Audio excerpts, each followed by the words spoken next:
c'est Viviana et c'est l'un des 7 tunneliers du Lyon-Turin. Nous sommes ici dans le réseau de galeries du chantier. 2 tunnels de 57 km entre la France et l'Italie. Des trains doivent circuler ici en 2033. On l'appelle le chantier du siècle.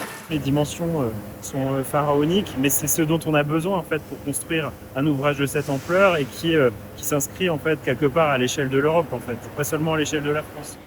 Au total, ce sont plus de 1500 salariés qui travaillent pour le Lyon-Turin dans la vallée de la Maurienne. Des ouvriers, des ingénieurs qui viennent de partout en France, même de l'étranger, et leur arrivée a fait bouger le marché de l'immobilier. Il y a énormément de demandes d'ouvriers pour se loger dans notre secteur. Donc le parc immobilier est vraiment saturé. Ça part très rapidement, en général sous 15 jours, quoi.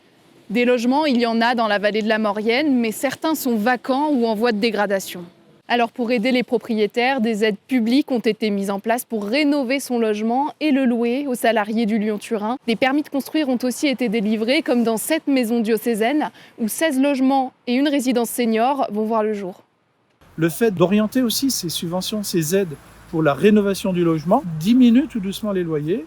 Et puis on aura un effet qui va être plus important dans les années 2028-2029. Et c'est là l'équilibre qu'on fera avec cette orientation plutôt touristique de nos logements. Pour loger plus d'ouvriers, 200 logements devaient voir le jour sur ce terrain. Des logements modulaires, temporaires, surveillés en permanence par un gardien.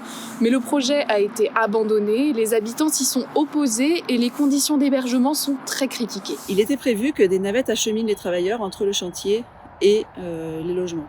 Ce qui pose quand même la question de la liberté de mouvement de ces travailleurs. Est-ce qu'on peut les parquer, les enfermer, sous prétexte qu'ils doivent travailler sur le chantier ? Humainement, ça nous paraît absolument inacceptable.